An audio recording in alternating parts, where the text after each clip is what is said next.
listening to CinemaJaw, the greatest movies podcast ever, recorded on location from CinemaJaw Studios in Chicago. My name is Matt K, and with me is Rye the Movie Guy, and sitting with us is KP. Hello. This week on CinemaJaw, Matt, we have 3 big reviews and a couple of capsule reviews, which means it's a Review-o-rama. Yeah, Rye, we got reviews of The Wild Robot, Transformers 1, Megalopolis, and a couple of quick ones on My Old Ass, the film, not my actual old ass. Thank the Lord. A Different Man. But if you want to review My Old Ass, I don't know. I'm just saying. I don't know if we have the time. I'm putting that would be a long review. It would be a long review. There's a lot of meat to that review. You know what I mean? Yeah, I do. But wow, you got out and saw The Wild Robot. I can't wait to talk about it. With the whole fam. Yes. So I hope you include a little of their reaction because I want to know what kids think of this movie as well. Well, I have a little bit of their reaction in my review, but I'm happy to talk more about it. Nice. When we discuss. Yes. Plus, I can't wait to talk about my bizarre screening of Megalopolis. The movie was bizarre, but the screening was about as bizarre as they get as well, and I'll explain when we get there. Wild night out at the theater. And did Don Shanahan take his shirt off and like swing it around his head?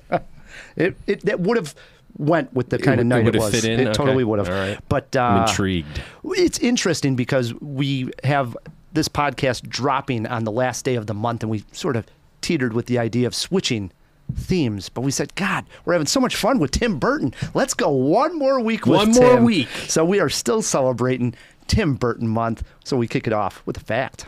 Yes, and this one, what I lack in fanfare on our soundboard and like a clip to play, it's about fanfare because we're going to be talking about Stephen Sondheim's Sweeney Todd, Demon Barber of Fleet Street, obviously Tim Burton directed. Stephen Sondheim, the composer, notoriously protective of his works for good reason. Well, he's a little hacky, but his films are really bad. He resisted offers for the film Sweeney Todd. However, our boy Timmy was able to woo Sondheim because he really liked Tim Burton's vision. And that makes sense. I do think that the two have similar sensibilities. But Sondheim wanted the condition that casting was his call. And apparently, as the fact goes, Burton only agreed with that under the conditions that Johnny Depp was the lead and played Sweeney Todd, which, given the rest of the cast, also feels like maybe Stephen was like, okay, Tim, you can have some more. It does sound like, when you think about that it's cast, also like, yeah. It's like Helena Bonham Carter. Right, and Tim really got his way. So it worked out, I guess. And yeah, so in 2010 even, Stephen Sondheim wrote in his book, Bibliography, Finishing the Hat, that this is one of the only adaptations that he actually approves of.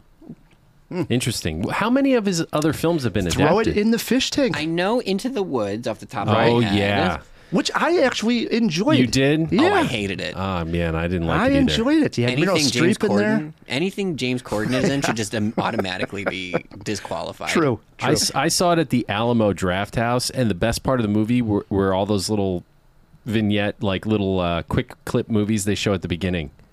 Those little curated selection of shorts. So good. So I like the Alamo Draft House. Yeah, Alamo's, that wasn't the one here in Chicago. No, this was in Kalamazoo, which is now gone. Closed. Kalamazoo is gone? No, Kalamazoo is still there. The Alamo Draft House is no longer in Kalamazoo. Thank the Lord. No, why? I mean, that's a good movie. No, I'm happy that Kalamazoo's still there. I'm saying thank the Lord. Still there, yeah. Yes. Now, for this Review-o-rama, I am very excited. I know you are, but what am I? I'm very excited. I know you are, but what am I? So let's get to it, Matt, with The Wild Robot. Yeah, Ryan. The Wild Robot is a series of #1 New York Times best-selling children's books that started in 2016 with the titular Wild Robot, followed up with The Wild Robot Escapes, and then a third book, The Wild Robot Protects. They're all written and illustrated by Peter Brown. The trilogy is charming, touching, and adventure-packed. In other words, perfect for Hollywood. Enter DreamWorks, the animation studio that gave us How to Train Your Dragon and Shrek. But then again, they also gave us Turbo, Trolls, and Boss Baby. So it's a mixed bag for sure.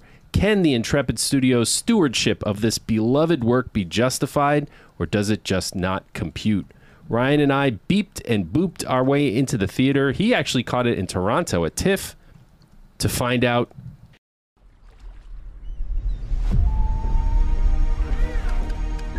Do you need assistance?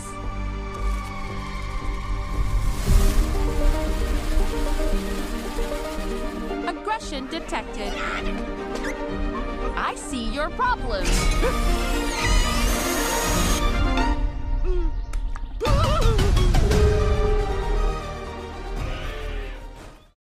DreamWorks Animation's adaptation of The Wild Robot is an absolute triumph, Ryan. A visually stunning and emotionally captivating journey that will resonate with audiences of all ages. I brought my entire family. We all left the theater crying. We had a group hug at the end. No joke. Peter Brown's novel comes to life in such a beautiful way that I found myself crying several times, not out of sadness, but from a bittersweet joy that lingered long after the credits rolled. Let's talk about those visuals. Rather than a slick, shiny look, the film has some grain, almost like a pastel or watercolor. Frankly, it feels like a living graphic novel, and it does justice to the artwork of Brown, although my 10-year-old prefers Roz as she is drawn in the books. Speaking of Roz, the heart of the film lies at the journey of Rosm Unit 7134, Roz for short, brilliantly voiced by Academy Award winner Lupita Nyong'o. She's a shipwrecked robot learning to survive on a remote desert island. This is the plot synopsis. And she embarks on a journey of discovery that touches something primal within us all, the desire to connect, to love, and to belong. Watching Roz gradually build her relationships with the island's animals, especially the tender bond she forms with the orphaned gosling Brightbill, was just touching, heartwarming. Every interaction, every struggle, every quiet moment is rich with depth, and it's through these relationships that the film's emotional core truly shines. There's also a touch on the theme of freedom and agency, which I particularly enjoyed, and I enjoyed it in the books as well. The voice cast, I mentioned Lupita Nyong'o, amazing. Pedro Pascal as the cunning fox Fink. Catherine O'Hara is having a banner year. She's in this as an opossum named Pinktail. And Bill Knightley, we got Ving Rhames, and a whole cast of other people, including Stephanie Hsu as Vantra, another robot. And great to see her, another Academy Award winner. They all help make Roz's journey all that much more impactful. I mentioned that I cried, and it wasn't from sadness. There's just this overwhelming beauty and joy of watching the robot, this creature of metal and programming, come to embody the very essence of life. The Wild Robot, not just a movie about survival, it's about finding the connections in the most unexpected places, discovering who we are through the relationships we nurture. It's directed by Chris Sanders, produced by Jeff Herman. The Wild Robot, a love letter to nature, technology, and the fragile connections that bind us all, Ryan. Whether you're a fan of the book or experiencing Roz's journey for the first time, this is a film that will stay with you, warming your heart and bringing tears to your eyes in the most unexpected, bittersweet way. If you're looking for an animated film to fill the soul, The Wild Robot is not to be missed. That's a good review right there of The Wild Robot, because I cried several times. I mentioned this in our fall movie preview TIFF recap. This is not a movie that waits for some big emotional moment at the end to finally wallop you and get you filled with tears. It does, don't get me wrong. But you're right. I think it's the beauty of the story right from the beginning. It's got 2 acts. Early right? on, yes. So I would say about 20 minutes into the movie, 30 minutes in, right when this relationship with the young Brightbill takes place with Roz. And I'm talking when Brightbill is just this young chick. Hatchling. Yeah. Oh, my God. I mean, adorable. So I was already getting, like, emotional. And then there's just moments of, just pure, like, you're not crying because it's sad. You're crying because of the beauty of the message of the movie.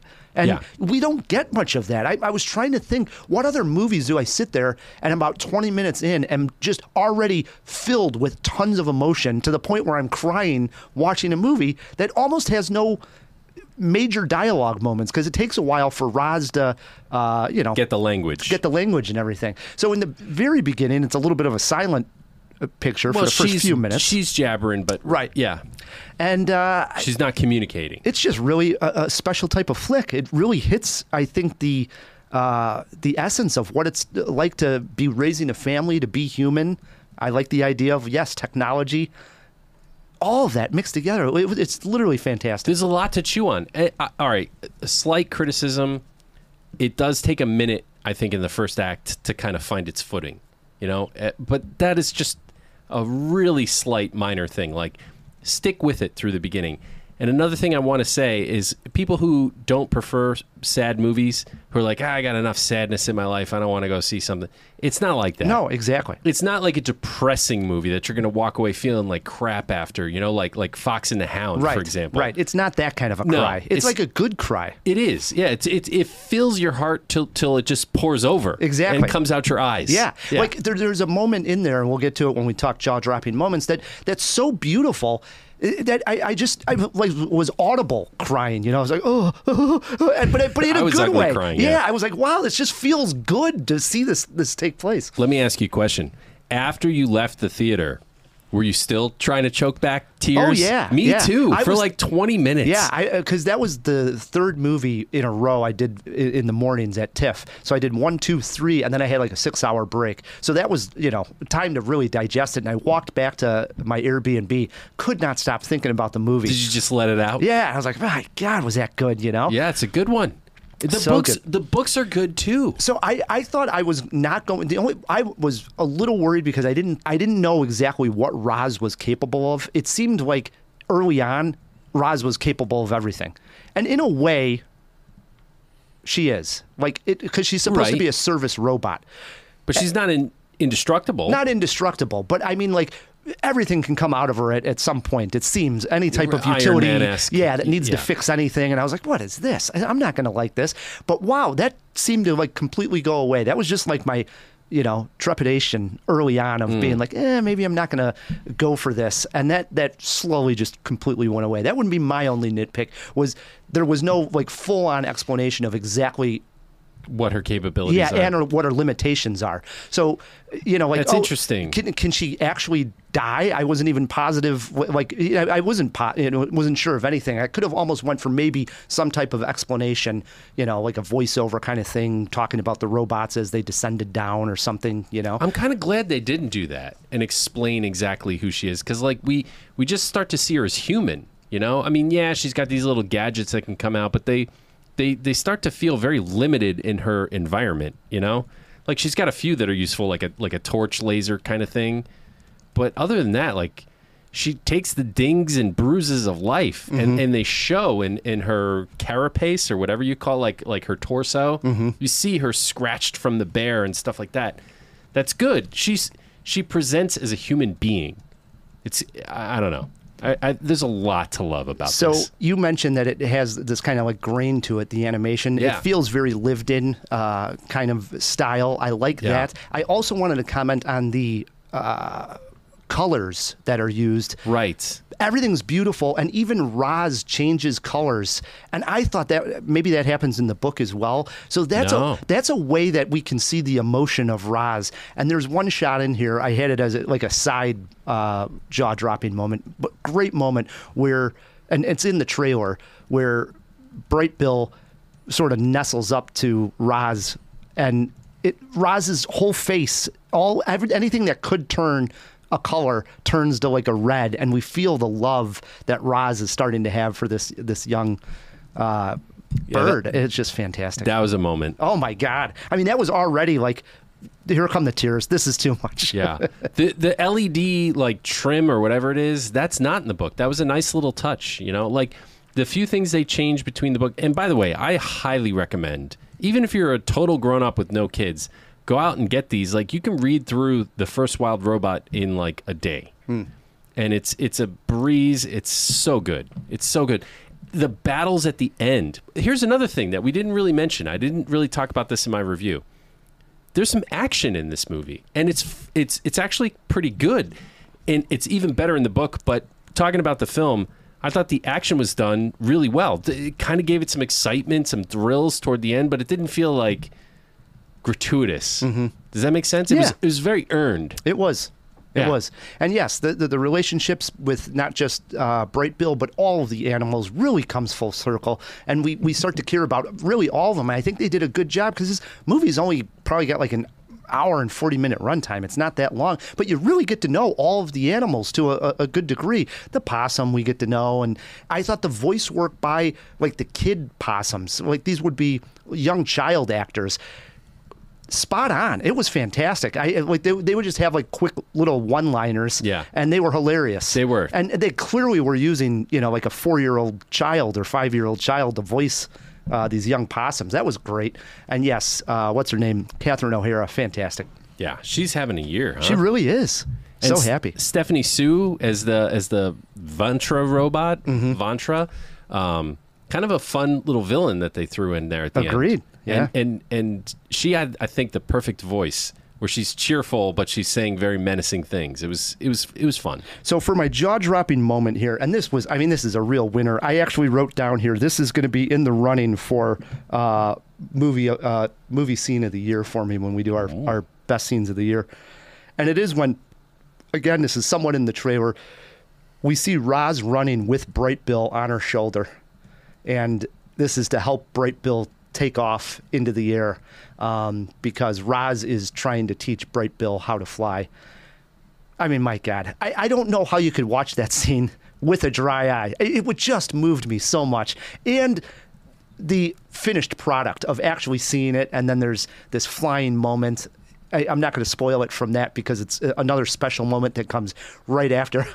I'm getting choked up talking about it now. It's good. It was so incredible. I'm like, I'm such a softie. But sometimes you need a good cry like that. I agree. My jaw-dropping moment would be Roz's accident when she goes to poke her nose into the bear's cave and then something happens. I don't want to spoil it. It's a pivotal moment in the film and the book, and I thought it was handled pretty well. And we should mention the bear is voiced by Mark Hamill. Oh, yeah, we should mention that. Yeah. Not a ton of lines. No, and also very unrecognizable, kind of like putting that jokery gravel in his voice. Right. He's great voice work, Mark Hamill. He's a good voice actor. People forget that. It's easy to forget. Yeah. For a movie poster quote, I went with, "The animation is gorgeous, but might be hard to see sometimes because of the tears that will well up in this animated triumph." Yeah. All right. I went with the end of my review. If you're looking for an animated film with soul, depth, and plenty of heartstring tugging moments, The Wild Robot is not to be missed. I couldn't find a flaw in this movie, so I'm going the perfect 4 Jaws on this one. Wow. Same. I mean, I loved it, but I thought you would give me shit for giving it 4 Jaws. No way. I mean, this was coming out of Toronto. This was probably my third favorite behind Anora, The Substance, and then I would have The Wild Robot. Wow. So high up. Boy, did I not expect that in January. Oh, man. Fantastic.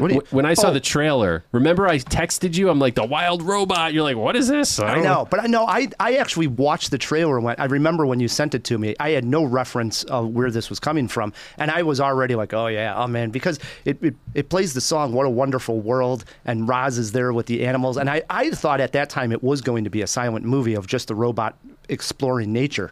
And I was already in. I thought, oh, this looks really good. How about even, you see it in the trailer, the animation of when Roz sees the crab crawling Scuttle up the wall. Yeah. And then all of a sudden it imitates. I loved all of that. And the way it was imitating all of the animals, this is all done really early on, almost in a montage kind of way. Loved it. I thought it was fantastic. I could watch that for another 20 minutes. It made me want to reread the books. So, That's great. Yeah. So the whole family liked it as well? Yeah, the whole family liked it. The Wild Robot came to my family through Parker, my now 16-year-old, soon to be 17, and passed it down to Quinn. We have all 3 books. I've read them aloud to Quinn. Parker read them to himself. And I remember the first time I read the first book, I'm like, damn, this is good. I had no idea. Parker was just like a kid who picked a book, and it sat on our shelf for years. And I knew he liked it. And then when I read it out loud, I was like, holy crap. As you're getting to the end where she's fighting the other robots, in the book they kind of expand that, and each one of the robots that's chasing her gets their own chapter. It's pretty cool. Dude, I was blown away. And so we all went together, and as fans of the core work, we left very happy. Yeah. Very Yeah. happy. I saw somebody else, another critic friend of ours, tweet, because I went to Megalopolis that night, and they tweeted out, like, wow, just had a good cry with my entire family, felt great. And I thought, oh, I got to ask Matt, because it's that kind of film. So if you're out there and you have kids, this is a super strong recommend. Slam dunk. Yeah, Yeah. hands down. All right, 4 Jaws from Matt K, 4 Jaws from Rye the Movie Guy on The Wild Robot. Check it out, Jawheads. On to review number 2. Speaking of robots. Yes, and speaking of animation, we have Transformers 1. And I am in no way a Transformers movie completist. I haven't seen them all. However, I will say I am a fan of a couple of them, and especially I like the 2018 Bumblebee movie. Not even sure you saw that one. No. We didn't review it here on That's the the Mark Jaw. Wahlberg one, right? No, this is with Haley Steinfeld. Yes. Oh, no, yes, I've seen yes, it. You're yes, talking yes, live yes. action. Yes, yeah, live I action. saw it. It was Okay. That was a good decent. one. It was good, though. Yeah, it's okay. All right, so when I saw the trailer for Transformers 1, I was a little confused. I cannot tell if this was an animated film geared toward young kids, or was it trying to take the inventive route that we'd seen with Spider-Verse and recently the Teenage Mutant Ninja Turtles. Well, to find that answer to that question, KP and I transformed into film critics and hit the theater to find out. Now is the time to stand together. No, it's time to fight back. Please don't do this. Transformers 1 is set on Cybertron, the home planet of the Transformers, and depicts the origins and early relationship between Optimus Prime and Megatron. When we meet the two, they are friends, both miners that mine Cybertron's energon. A lot of energons going on and Cybertrons and yada yada. This is A lot of trons. right? Tron. Yes. That joke comes up. This is because a mystical artifact known as the Matrix of Leadership has been lost several years earlier by the Primes. The two get into a race, proving that they have more skill than your average miners. Eventually, they make their way to the surface and learn the truth of what happened and who is really to blame. The film is filled with some amazing animation, and that animation moves quickly. This is a fast-paced, fun action flick. The voice work here has to be noted. We have Chris Hemsworth, Brian Tyree Henry, Scarlett Johansson, Keegan-Michael Key, Steve Buscemi, Lawrence Fishburne, and John Hamm. Damn. Woo! Ow. Of all those, I loved Keegan-Michael Key as Bumblebee. He steals the show. KP? KP gasped. Hold it, KP. He added a burst of humor much needed in the film. In fact, the whole cast seemed to be on the same page when it came to the tone of the film, and that really sold the whole entire thing. All that said, this still is far short of Spider-Verse and the latest Turtle flick. I do not want to put it in that category. If you're a Transformers fan, it's worth checking out. Or if you have kids that want to see it, I'll say you're not going to be bored by it. However, if you're a grown adult and you're not into Transformers, this isn't one like Spider-Verse or Turtles you have to go see. KP, your thoughts?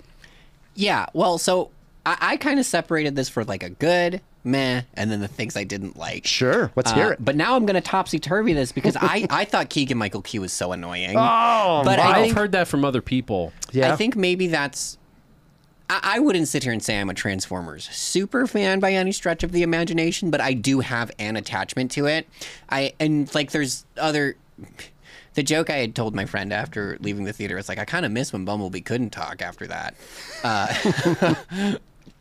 Too much Keegan. Too much Keegan. But other than that, I do...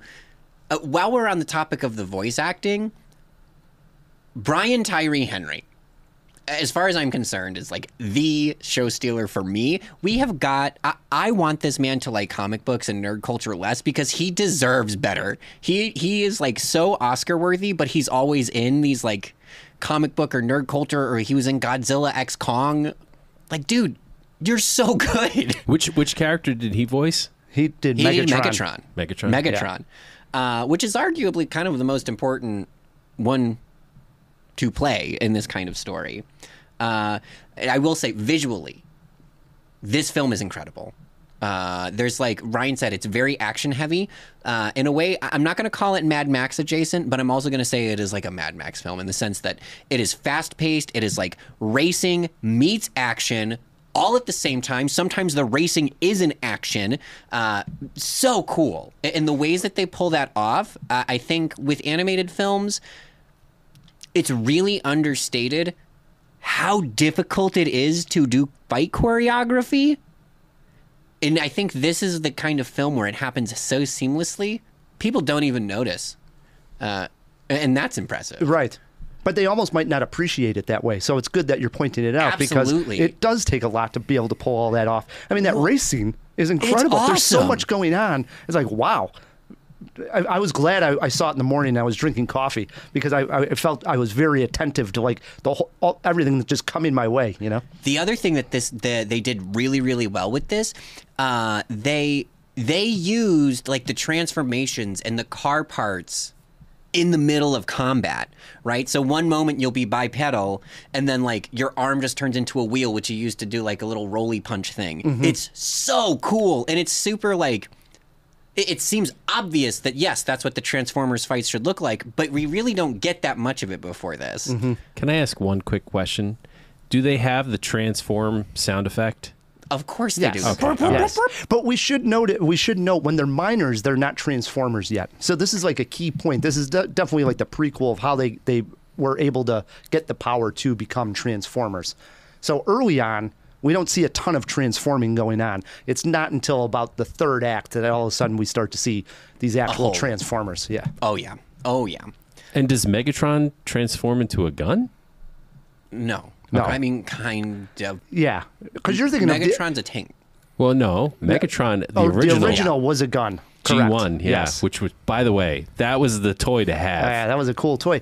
But Got people into trouble. And this one turns into a tank, but the arm was the exact identical to the one that we with see the in the scope gun. on it? Yep, which was really cool. That was a nice touch. That's awesome. Yeah. But yeah, other than that, I will echo. I think the only other criticism that I have of this film, I think this would have done a lot better if it was like an animated series. Frankly, I think it needed more time.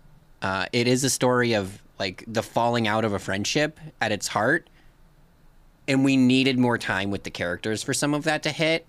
Again, Brian Tyree Henry is incredible. So I think the Megatron perspective of this really comes across. I think the Optimus perspective just feels a little like, okay, we get it. You're the good guy. Yeah. Well, I mean, Optimus has always had his chance. This is Megatron's chance.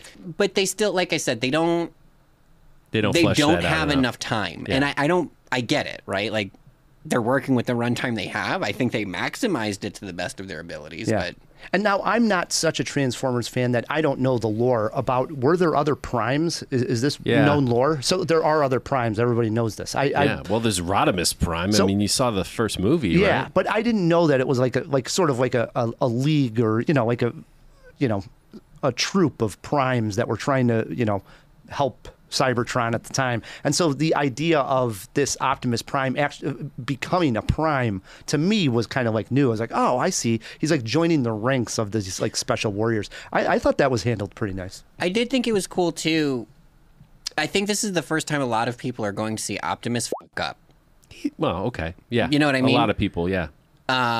Right, because largely, I think if you don't know anything about the Transformers but like a surface level understanding, like Optimus is perfect. This is cool to see him be messy. That's cool. So my jaw-dropping moment is going to highlight Brian Tyree Henry as D16, and it's the moment that D16 becomes Megatron. I know what you're saying, KP, that if this was a series and we had even more time, this scene would have probably been even more impactful. But given that this is about an hour and 40 minutes, that scene still carried some heavy weight. It was like, holy crap, this is like... Yeah. It very much felt like when we saw Anakin fall to the dark side of, the Force. And it felt like, wow, we're really seeing like the fall from grace of this character and becoming the evil Megatron. And now it's like, holy crap, I really like this Megatron. It did win me over. Brian Tyree is too good. He's too good. For mine's also a voice acting highlight, and it's Steve Buscemi. I did not know Steve Buscemi was in this. Me neither. So it was a nice And treat. he plays my actual favorite Transformer in this, who I won't spoil, but the second that came on, like the ear-to-ear grin, I was like, and it's like perfect. It is Right. perfect. It is so... it is so good. And his voice is a little messed up because the character's Yes. is. And so it's like a distorted Steve Buscemi voice that comes on. I'm right with you, KP. I was like, big smile on my face. Like, oh, crap, Buscemi's in this? Because he has such a distinct voice. He can say one word and you're like, that's Steve Buscemi. Yes, yes. And again, like, as soon as those words come out of that transfer, it's like it was made for him. It It's was incredible. perfect. Yeah, and that whole storyline also of Oh like my them, God, I like yes. that as well. So I mean, it has a lot going for it. Absolutely. It really does. Wow. For a movie poster quote, I went with, "This movie is badassatron."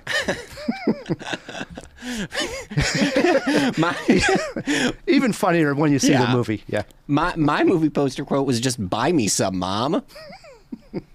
How many Jaws are you guys giving this thing? I'm going 2.75. Dusted Wow. off the quarter jaw, going 2.75. I'm right at 3, so Yeah. we're pretty in Wow. alignment. KP, I saw your texts and I was worried that you were going to trash this thing. I said it was like undeservedly beautiful for being a toy commercial. That's kind of what my movie it is visually so good for being a toy commercial. Well, I mean, arguably you could say that about the original animated series too. Sure. No, the original animated series was not that. Not the animation was well-drawn. good, but you're saying it was just a toy commercial. It was Yeah. a toy commercial, Oh, yeah. but it was also like amazing at the same time. Like, who didn't love the Transformers in the 80s, you know? I did want to mention that the race that these two are in, that me and KP alluded to, had such a Mario Kart vibe, especially the end. I'm just going to say it. I'm going to spoil it. It's like when you get hit by a leader seeker when you're Yep. winning the Mario Kart race the whole way, and then somebody nails you with that leader seeker shell at the end, and you go from first to ninth within about 3 seconds. I started laughing, like a total Mario Kart moment. It was a mashup of like Mario Kart and the opening race from Ready Player One. Wow. Okay. I got to go see this. So I heard from my Transformers buddies. Oh wow! I didn't know you had buddies that were Transformers. I do. And they were a little harsh on it. That's all I'm going to say. I'm going to leave it right there. They were a little harsh on it, probably for some other reasons. They've got expectations of Hollywood right now, Right. and probably didn't give it a fair shake. Okay, that's fair. I will say now, I'm not the biggest, as I mentioned, Transformers fan. So when I watch these movies, I'm watching them just for whatever. It's like a popcorn flick, something you could be buzzed up and watch and not care much about. Pound for pound, the best comic book on the shelf right now, Transformers. They're having a bit of a moment. They're back big time. I will say too, Michael Bay had his hand in this, but it doesn't feel like the Michael Bay ones. I agree. Which is an important distinction. I think that helped me take out the Hollywood part of it. I didn't even know Michael Bay was involved until the end, and I was like, oh, this is way better than the ones he made. I don't hate all the Michael Bay films. Some of them are okay. Yeah, there are. There's some fun Like ones. in 3 there. out of 5 are pretty decent. Yeah, so 2.75 for Ride the Movie Guy, 3 Jaws for KP, Transformers out in theaters now. 2 other movies I did want Yeah. to mention before we go to break. I'll keep these kind of short, but these are some smaller movies that want to cast some You're going light to on. review My Old Ass. Yes, my old ass. And we're not talking about Matt Kay's old ass. Thank the Lord. Newcomer Macy Stella plays Elliot, an 18-year-old girl who is getting ready to leave her family farm and go off to college. One night, while doing some shrooms, she encounters herself at age 39, who is played by Aubrey Plaza. Her older self tries to tell her younger self what is truly important in life and also what she should appreciate and who she should stay away from. Enter Chad, the new cute boy who Elliot meets. Can she stay away from him because of the advice she got, or will the loving feeling she is starting to have take over? This is really a great coming-of-age flick, but I think it is best enjoyed by someone a little bit older because now that I can appreciate the idea of going back in time and telling my younger self a few things that I would help make life a little bit better and brighter. I think that is very apropos. This is the jaw-dropping moment that really caught me off guard, and I have to point it out. Aubrey Plaza always makes me laugh But man, she steals this movie in one dramatic scene that literally moved me to tears and caught me off guard, moved me to tears. I wasn't expecting it to happen, and as it was playing out, I a lot of times I'll get the tapping toe, like, oh my God, I'm welling up with emotion here. This is too much. I can't believe this. Really hit me. Nice. It was a good one. So it was a nice moment. 3 Jaws for my old ass. Smaller movie. Hopefully people get out there and see that one. All right. One other one before we go to break. Yeah. A Different Man. Saw this one at the Lake Street screening room. Wow, the famous Lake Street screening. We haven't been there in a long time. I know. They put this one there. I went and I checked it out. It premiered originally at Sundance back in January. It's coming out in limited release now. The plot reads like this. An inspiring actor undergoes a radical medical procedure to drastically transform his appearance. However, his new dream face quickly turns into a nightmare as he becomes obsessed with reclaiming what he lost. Sebastian Stan plays Edward, the guy who has a facial deformity, and that facial deformity is fixed. But while working on a play, he meets an actor named Oswald, who basically has a facial deformity similar to the one that he had. However, Oswald is much more confident of a person and does not view it as a negative. With that description, you may find it hard to believe, but this is a black comedy. I mean, director Aaron Shinberg wants us to feel uncomfortable, and he also wants us to laugh, and with that laughter, normalize facial deformities. Sebastian Stan has never been better, but the star and the guy we got to talk about here is Adam Parson, who is an actor with a facial deformity. And he is amazing in this movie, simply amazing. I had to look it up if he actually had this facial deformity. Yeah. I was unaware of anything going into this movie. So I mean, and it's an extreme deformity, yes, like extreme. Elephant Man exactly. level. Yeah, 100%. Extreme deformity of his face. I saw this, as I I mentioned. hope that's not insensitive for me to say. No, and I think the movie's trying to get us to talk about it. That's the whole point of the movies. We shouldn't shy away. Yes, he has a facial deformity, but he's a human being just like us. We should just go on with our lives and talk and laugh with them. And yeah, you know, it's us that has this like This hang up that we're afraid to, you know, even says in the movie, we're afraid to like look at these people. We always glance away. They talk about how that always happens and so on and so forth. And the point of the movie is that we should feel comfortable around all humans, you know? So I saw it at the Lake Street screening room, and there was only 2 other critics in there. I point this out. Yeah. Wow, that's awkward. Because it's hard to laugh when it's a dark comedy like this, and it's just that like uneasy, weird vibe where no one's laughing, so you don't want to be the one person laughing, and those 2 aren't laughing in the theater.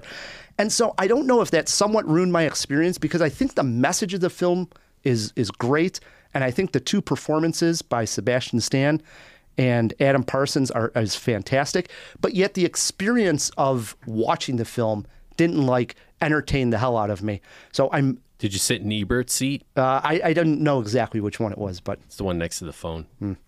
I'm going 2.5 Jaws for A Different Man. But do check it out. I mean, look it up online and just see what we're talking about here. And what is funny to me, the first time that this Adam Parsons comes out, he has basically the same facial deformity as Sebastian Stan had that tried to get it cured. It's already funny, but again, I was afraid to laugh. You know what I mean? And that's Right. kind of the point of the movie. You're supposed to laugh. Yeah, kind of like points it in at you. It really does. It really Interesting. does. So Interesting. it is a very interesting film. I think some people like this even more than I did. A Different Man playing in limited release, 2.5 Jaws. All right. Now, we still have another big review. Yeah, Francis Ford Coppola. I know, long time in the making, Megalopolis. I didn't mention at the top that we are playing trivia in honor of Megalopolis. We're playing Francis Ford Coppola movie trivia, Matt. Boy, I'm gonna suck. And it is Stump the Kubinski right there. We got a little feedback to come back to after this beautiful Tim Burton clip that we're going to play. Let's all go to the lobby. We have heard enough of Pee-wee for Tim Burton month, and if I'm being honest, I'm a little sick of him. I know you are, but what am I? See, and so that is why I am deciding to go with a lesser discussed Tim Burton classic for my clip. Big Fish. Here, the main character, Ed, played by Ewan McGregor, sees his true love for the very first time. And in this most Tim Burton of ways, the scene describes that whirlwind from those very special moments we all feel when you first fall in love. It was on that night Carl met his destiny, and I met mine, almost. They say when you meet the love of your life, time stops. And that's true.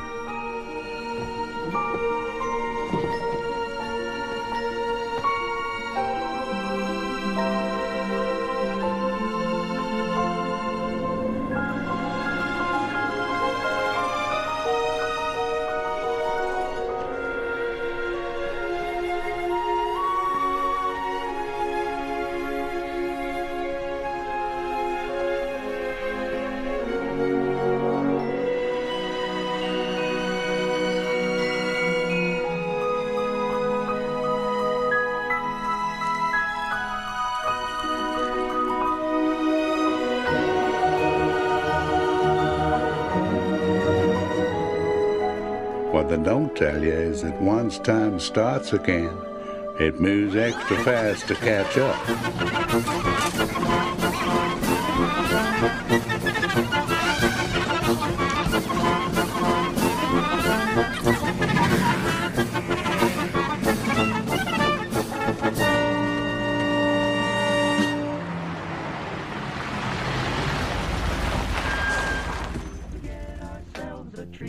We've talked about the Music Box a lot on this show, and that is because they're just a gem here in Chicago. If you live anywhere where the Music Box is near enough to go to a movie, you should absolutely do it. And I have the perfect one for you. As part of their Music Box of Horrors, this October 8th at 7 p.m., they are hosting a special screening of with none other than us, CinemaJaw. We will be presenting the film along with Ali from Ali's Reptile Den, who will be bringing some real life to the show with his reptiles. We got pythons, we got spiders, we got all kinds of weird things. Come and see his amazing demonstration and the crazy 70s exploitation movie. You hiss it, you don't say it. It is 7 S's. Tickets are available right now at musicbox.com, and the link will be in the show notes of this show. Do it. See you there. Sparkling drinks and all colored dandy, dandy, dandy, dandy. And we are back on CinemaJaw. Hey, we just played that clip, that ad for our Music Box event that's coming up. That's really coming up. It's like a week or so. I know, a week from Tuesday. So it is coming up very fast. Yeah, there's still time if you guys want to join us. I mean, I'm excited. I was just texting with Ali today. He's like, I'll get you guys a copy of the film and we'll compare notes. Seriously. Awesome. This exchange really happened. I would like to watch it, a week ahead of time. I don't want to wait last minute. I know you like everything last minute. I would like to prepare here. And I've seen Ali's got some new animals, and these things look crazy. I don't even know exactly what he was doing. He was on Instagram Reels, and I was like, what the hell is that? If that thing's in the Music Box with me, I'm getting off the stage. Did you see him on WGN pulling cockroaches out of his pocket? What the hell is this guy doing? How did we get hooked up with Ali? I don't know. We're crazy. I couldn't be happier, though. And as people who have been in the same room as this absolute, I don't know, he'd probably be okay with me calling him a psychopath. It is really something to behold. A sweet guy. Sweet guy, very sweethearted. Sweetest psychopath I ever met. Yeah. Fearless with Reptile, too. And it's cool. It's something to behold. It really is. So if you're in Chicago on October 8th, do come out to the Music Box Theater. We'd love to see you out there and watch Hiss with the CinemaJaw crew, and then get to pet a snake, Ali's python. Boy, did that sound bad. You get to interact with actual animals. Yeah. High quality stuff here on CinemaJaw. Yeah, we keep it highbrow. Oh, man. Speaking of highbrow, let's open up that fish tank. Wait a moment! It's fish! Isn't it? DC! Wake up! No, Pat, it's a giant glass bowl. Hey, get some fish folk. Who's coming with me besides Flipper? Here, That's a Sicilian message. It means Luca Brasi sleeps with the fishes. You're gonna need a bigger boat. Yes, thank you so much. I'm going to keep it short because there's been a lot of KP this episode, and we only had one question in here, and it was how many Stephen Sondheim shows have been turned into movies. This, it depends on who you ask. Like, you could say 6 or you could say 7.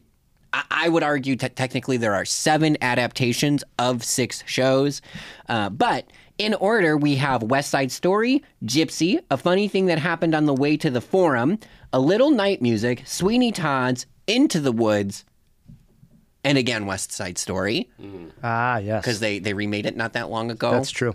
Kind of diminishing returns there. Kind of gets a bit of an upswing toward the end. Mm-hmm. I mean, you go from West Side Story to all those others, and I'm like, I have never heard of these. But then the upswing. Yeah. But then the upswing. Even still, the current, I shouldn't say current, but the most recent, the Steven Spielberg West Side Story, I don't really think of as a Sondheim because of how much Lin-Manuel right. I agree. put into it. Same. I didn't even know. Yeah. Wasn't even thinking that. Yeah, good point. Hey, well, we're still in the fish tank. Couple of comments I pulled off to the side in feedback on the last couple episodes. First, we have El Guapo.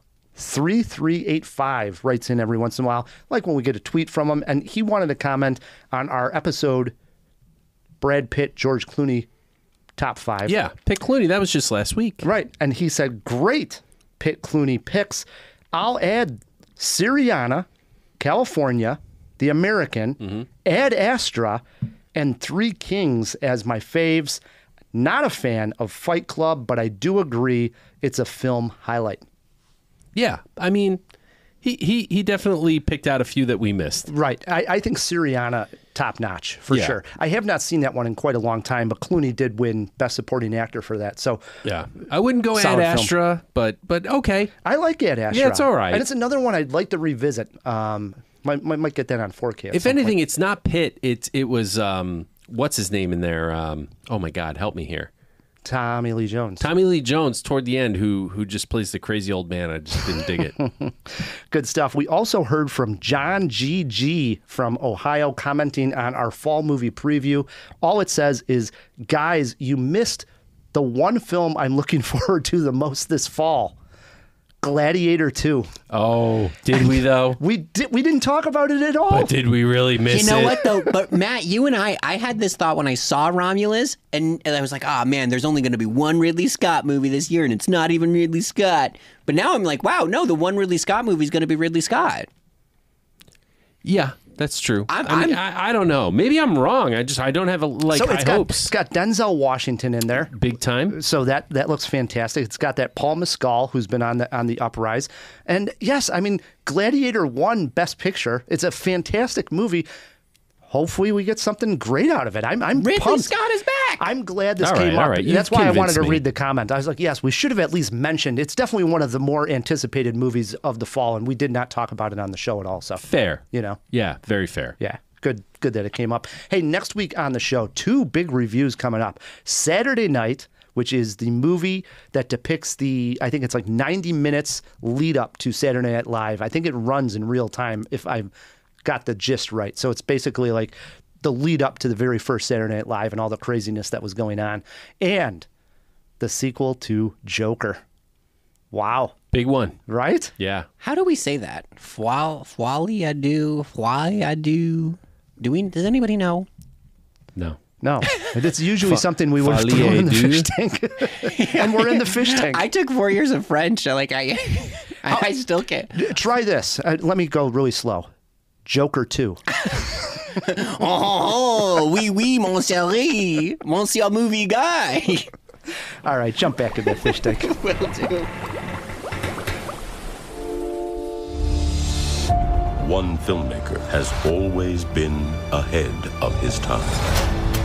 Time, stop!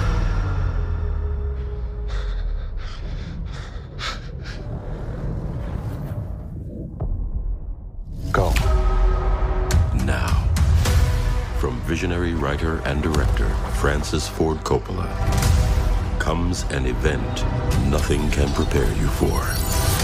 Imagine today's society as a branch of civilization. about to reach a dead end. Is this way we're living the only one that's available to us? That clip is from Megalopolis, the latest film from the great Francis Ford Coppola, a film he self-financed to the tune of $120 million. I remember reading Brian Tallarico's Letterboxd review, and in his blurb, he said how hard this movie is to review. I thought, what is he talking about? Well, after seeing it, I am in total agreement. This is one difficult movie to review, partly because it is batshit crazy, incoherent at times, yet brilliant at other times. It is a spectacle the likes we have not seen in a multiplex in a long time, if ever. Set in a fictitious modern America, we actually have a Roman tale. There is a conflict between Caesar, played by Adam Driver, who is a genius artist who seeks to leap into a utopian, idealistic future, and his opposition, Mayor Franklin Cicero, who remains committed to a regressive status quo. I don't want to spend any more time on the plot, as that aspect of the movie did not work for me at all, and I think most people will agree. It's hard to even say the storyline made complete sense, or even has a coherent conclusion. I really like the theme of how great humanity could be if we could put all our differences aside and work together in a common goal. We are trained to watch movies a certain way, and 99% of films fit into this mold.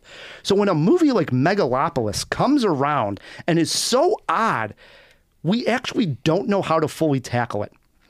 There will be people who hate it. They will laugh at it. I am not one of them. I love that this is a singular vision. No one told Francis to do a damn thing or to change a damn thing. There is something special about that for a film this size. The cast is eclectic. We get like Adam Driver, Shia LaBeouf, Aubrey Plaza pops up again, Jon Voight, plus Dustin Hoffman, Jason Schwartzman, and Talia Shire. Yes, Rocky's wife. Still with us. None of their performance seem to be on the same page, and there are actually a couple of really bad line readings that can be compared to the classic B movie, The Room. Yet the film never falls apart, but that's because of just how weird the whole damn thing feels. Near the end, there is some psychedelic scenes, and things get even crazier and more bonkers. Through it all, I was never not entertained. I need to give this one some more time and then watch it again. I also have to include how strange the screening that I went to was.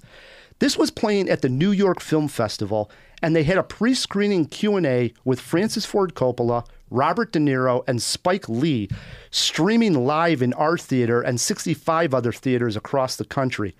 The Q&A was awkward as hell. It turned political. Robert De Niro would be asked a question about the movie and then would just go on blasting Trump for a little while, wouldn't even answer the question. Then Haitians got brought up. Spike Lee made a joke about the Haitians eating the dogs and the cats, and everybody laughed. But then Coppola responded by talking that he had a whole subplot he cut out of Megalopolis that involved Haitians. The whole thing was just absolutely crazy. No one knew what to make of it. The whole theater was just laughing the entire time. So to top it all off, and this is true, I saw it at the premiere. I thought this might happen at our screening, and it did.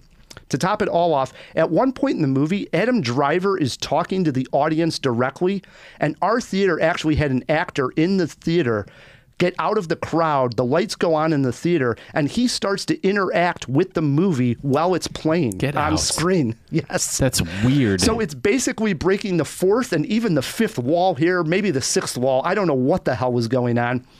I don't think this will happen at normal screenings once it opens, so don't expect that at all. It was more for the premieres and these special screenings, but that was the way Coppola envisioned this movie. In the end, I walked out thrilled by it all. Was it pretty? No. Entertaining? Hell yeah. Wow. Megalopolis. Yeah, so I've heard that this is like this giant act of hubris that's just like bloated and too much. Oh, it is. Yeah. For sure.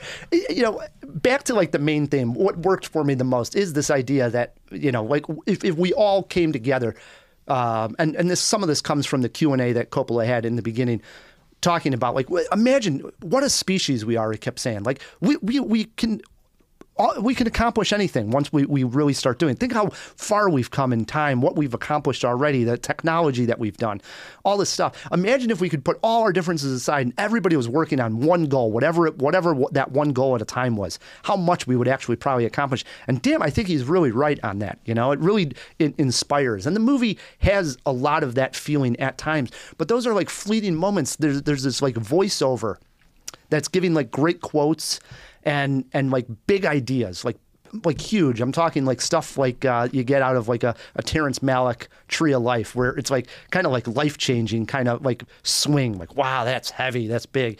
And then it's followed up with like Shia. Oh, hey, Mark. Yeah, like Shia LaBeouf with a terrible line reading, and like people aren't even on the same page, and you're like, what is now? Now all of a sudden you turn and you're literally laughing at the movie. There's parts where people are laughing at it and not with it. It's just ridiculously bad. And then all of a sudden it's like really cool and psychedelic. And, you know, it's like, whoa, the buzz is kicking in. You're like, this is awesome. What a great movie. And then right back to somewhat of a train wreck of a scene. It is all over the place, this movie. It is wild. Does it have any kind of cohesion, though? To a degree, but really not, to be honest. Do you watch this movie? Is this a recommend from the Movie Guy? So I am recommending. I'm actually going 3 Jaws. I'm going to give my Jaws right now. I'm going 3 Jaws for not all of the reasons that the movie itself is absolutely, you know, like I said, it is a bit of a mess. More of a spectacle. But more of a spectacle. And I do think I gotta at least give Francis Ford Coppola the benefit of the doubt. The guy's made some great films.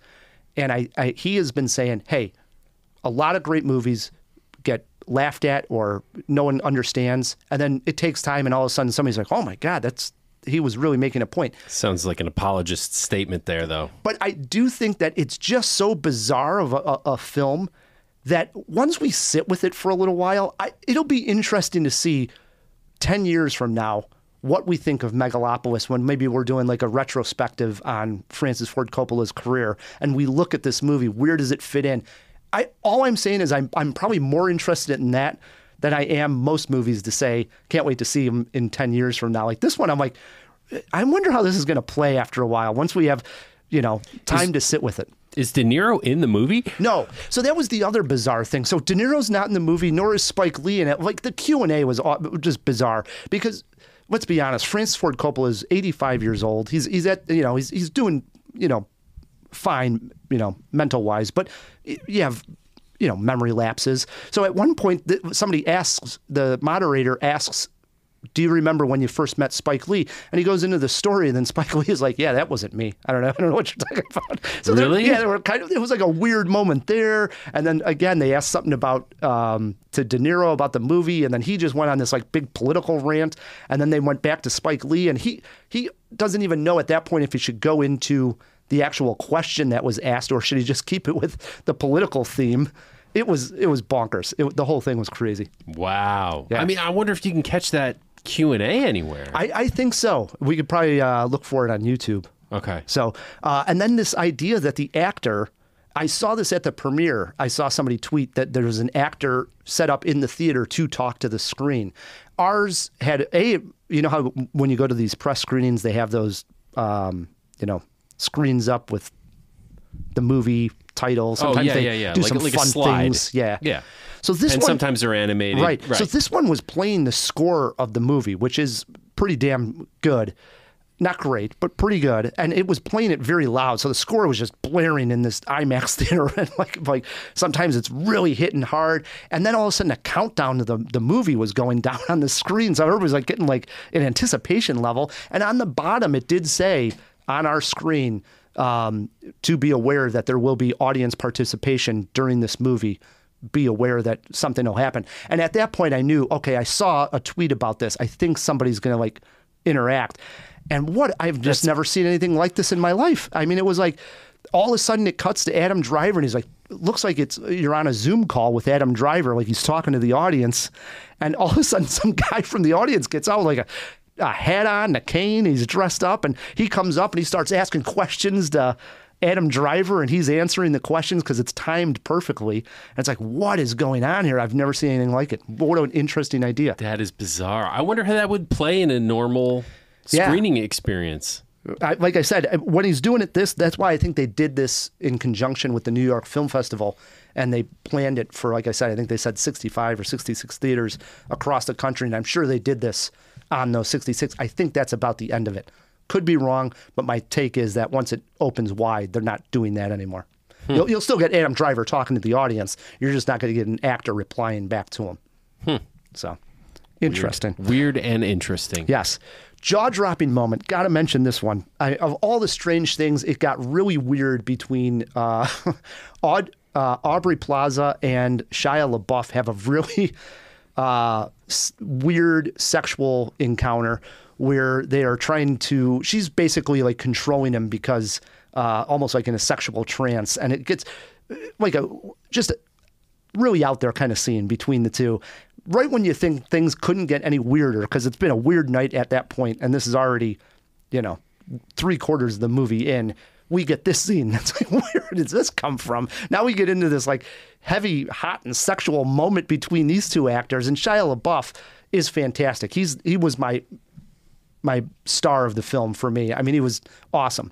So those two, that would be my jaw-dropping moment. Nice. How about a poster quote? I went with, "A messy spectacle I am happy exists." 3 jaws for Ride the Movie Guy. Wow. All right, you've intrigued me. So I got to see this one. It is just going to be great. It's like Rocky Horror meets The Room. One of the things I love, I still go to the social media apps on like when movies open, and I love to see reaction when things are pouring in. When Same. it's a big movie. Yeah, me too. I can't wait. We're recording this a couple days or day before it opens. I can't wait to this weekend to be sitting on my couch and hitting like the hashtag Megalopolis and see the reactions across the board. It's just going to be bonkers. Do you think people will like it? I think some people will walk out. I think some people absolutely hated, and I think cinephiles and people that like really appreciate film are going to appreciate for just how different it is. And it's like I said, it's not bad. It's not. There's some spectacle here, and there's some like awe-inspiring moments. It's just all mixed up with a lot of weird shit going on too. Interesting. Yeah. Wow, I can't wait to see this. It's tough to describe until you see it, but yeah, you walk out a little different after watching Megalopolis. Three jaws for this one. There it is. 3 jaws for Megalopolis. If you see any of the movies that we reviewed this week on CinemaJaw and you have Twitter pulled up, shoot us a tweet. We're at CinemaJaw, or our email, feedback@cinemajaw.com. Now to end this big one on a high note with some Stump the Kubinski. You need to answer 3 correct, not to be stumped, Matt, and All it right. is Francis Ford Coppola. How do you feel? Bad. Yeah? Yeah. Even with a beer in your hand? Yeah, beer and a half. Let's see how it goes. Question number 1. Name 4 actors from Coppola's 1983 film, The Outsiders. Howell. Thomas C. Howell? Yeah, Okay. that's the one. Or C. Thomas Howell? That's one. We got Tom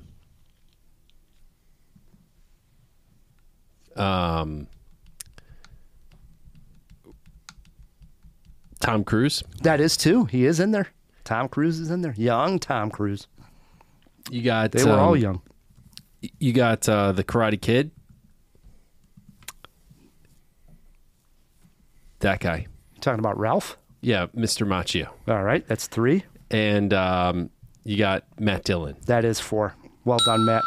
Also in the cast, Patrick Swayze, Rob Lowe, Emilio Estevez, Diane Lane. Yeah. I forgot about these until you say it. Yeah. Yeah, that's a great movie. The Outsiders, one of Francis Ford Coppola's greats. It really is. Yep. All right, question 2. Matt, name 3 people from Francis Ford Coppola's 1992 Bram Stoker's Dracula. Winona Ryder. 1. Man, I'm having a hard time today. I know. Who played Dracula? Oh, Gary Oldman. 2. Hannibal Lecter, Need an actor's name. Anthony Hopkins. 3. You're good. That's all I was asking for. Oh, and Neo. Yes. John Wick. Yep. You're going all character names. Yes, Keanu Reeves also in there. Thank you. Jesus Christ, man. Others we would have accepted. Richard E. Grant is in there, as is Carrie Elway also in there as well. Matt, 2 for 2 so far. We move on to question number 3. In 1986's Peggy Sue Got Married, who played Peggy Sue? That is Kathleen Turner. That is correct. Matt is not stumped this week. Let's see if he could go perfect. V.I. Warchowski. Question 4, Matt. In 1988, Coppola made a car movie, Tucker, A Man and His Dream. Who played Preston Tucker, the lead in the movie? Dennis Quaid? That is incorrect. We're looking for Jeff Bridges. Okay. The dude, Jeff Bridges played. Dude. Good movie, Tucker. Oh, yeah. Decent. Yep. Last question, and it's a big one. Matt, I want you to name 5 actors. Jesus Christ. 5 actors from The Godfather.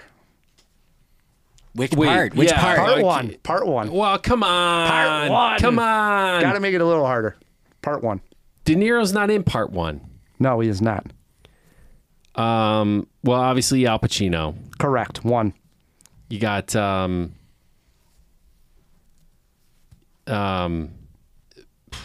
right. Give me a minute on this one. All right. Making an offer you can't refuse with the cotton in his mouth. One of the greatest actors. You got Marlon Brando. All right, that's 2. You got the old guy who always plays the cop. He's he's RDJ's father in that recent movie. We celebrated him for an entire month once. We sure did. That movie wasn't recent. I know, it was a long time. It was like 6 years ago or something. The Judge. Yeah. Good old Bobby. Oh, man. All right. Hang on. You also got James Caan. That's 3. You got Caan in there as well. You need 2 more. 1.5, really. I know. Yeah. Robert Duvall. Yes, that was Bobby. That's 4. 1 more. This one, I think, to be honest, when I wrote it, I was like, how many should I have him? And I thought... 4 is pretty good. I thought those 4 were like, okay, those are staples. I think everybody would get those 4. And then I thought, well, ask 5 because there's 2 more people that you could go with here. I mean, really 3 that I think are names enough that you could get. Now I'm trying to think. I haven't seen The Godfather in a minute. It's been years. Trying to think of like some of the women in the film. Right. There's one very notable that should jump out at you. Just not sure if you remember that she's the one girl in this. Well, I'm thinking of Godfather Part 2. I don't know. Shit. I mean, what's his name is always in the Dennis Farina is always in these. So I thought you were going to go with Diane Keaton. So Diane Keaton is in it. Yeah, that would have been your number 5. We also would accept Talia Shire is also in this as well. John Cazale. Rocky's wife, right? Yes. Yeah. John Cazale also in this as well. That's about it. There's others, but I thought you'd get one of those. But you did well. Yeah, I did pretty good. I mean, 4 out of 5. Come on. Yeah. Come on. It's The Godfather, though. It's pretty close. Good stuff. I named the big ones. You did. Boy, oh boy. He's made some good movies. Oh, yeah. It's been a while. And now he's got Megalopolis on his hands. So boy, I can't wait to see this thing. Jawheads, get out there and see it. 85 years old. 85. And then, I've already read that he self-financed this thing. Possibly the most expensive independent film ever. But he basically sold his winery. He has Coppola Wines. He basically sold it in a merger and then basically took all that money and made this movie. It's just wild. And that's what I think I wonder love. if his grandkids are like, fuck you, granddad. Nah, because they're doing that to his son, Nick. I mean, somebody's He's pissed spending off. more money. The Coppolas are terrible with money. Yeah. He's not his son. He's his... nephew, I guess? Yeah. He is related, obviously. Yeah, Cage. But I think that's the other beautiful thing is that Coppola is not concerned about making the money back. He did not make this movie as to make like, the money. Yeah, he made it as like, this is my artistic expression. Now you guys do what you want with it, like a real artist, you know. Good for him. Yeah, you Good guys, for him. You guys go and now talk about it and discuss it and so on and so forth. You think it'll make any money? I mean, it's the interest in it is is going to pique everybody when you hear Francis Ford Coppola is finally making this movie that he's talked about, for 20 years. He's talked about Megalopolis. So people, I think it's not going to make its money back, but I think it'll make 30, 40 million. Yeah. Claw back a little bit of that. He'll claw some of it back. Good for him. So, brings us the end of a great Jaw. A lot of reviews this week. Woo. It's a review-o-rama. Absolutely. First and foremost, we got to thank our producer, our editor, KP. There is nowhere else I'd rather be, and I cannot wait for, this is like the Review-o-rama month. Next week, we're going to be big, too. Yeah. Oh, you might rather be on your new Huffy. I am offended. Oh, shit. Did I say something bad? Yes, a Huffy's a Walmart bike. Huffy's are awesome. You know what was better than Huffy's? Mongoose. Those were I hit a mongoose. Those were so cool. Yeah. For the record, I am a real cyclist. I work in the bicycle industry alongside my art career, and I am sorry for those of you who know the sins, the blasphemy that is happening here. Yes. But there is a new BMX bike, we can say. Yes. Oh, yeah. Oh, yeah. Nice. Perhaps even something that you can go check out on our socials. Absolutely. Got a picture up of KP and the BMX. On her new bike. Absolutely. Yeah. We also want to thank our Patreons, the lifeblood of the podcast. Thank you for supporting this independent podcast. It means the world to us. Join us over there. Patreon.com/CinemaJaw. You support us, and it also unlocks all kinds of extras. One of them being the movie roundup, where we do extra movie podcasts. reviews. Yeah. And we owe them the retro review of Sleepy Hollow. Oh, shit. Yeah, so we do. I was going to tell you that we finally got to sit down and watch it because we're about... Let's do it this weekend. Exactly. And then we'll record it next time we see each other. Perfect. Sound good? Because it's about into October. So check us out on patreon.com. Another way to support us is always leave us a review, star rating, thumbs up, anything like that on Click any of the buttons. apps. Yeah. Those really do help us attract new listeners. And it's free. And it's absolutely free, and it takes seconds. So do it right now while you're listening as just pull the we're wrapping phone up. out. Exactly. Do it right now. For sure. Until next week, I'm Ryan the Movie Guy. I'm Matt Kay, and keep on jawing about the movies.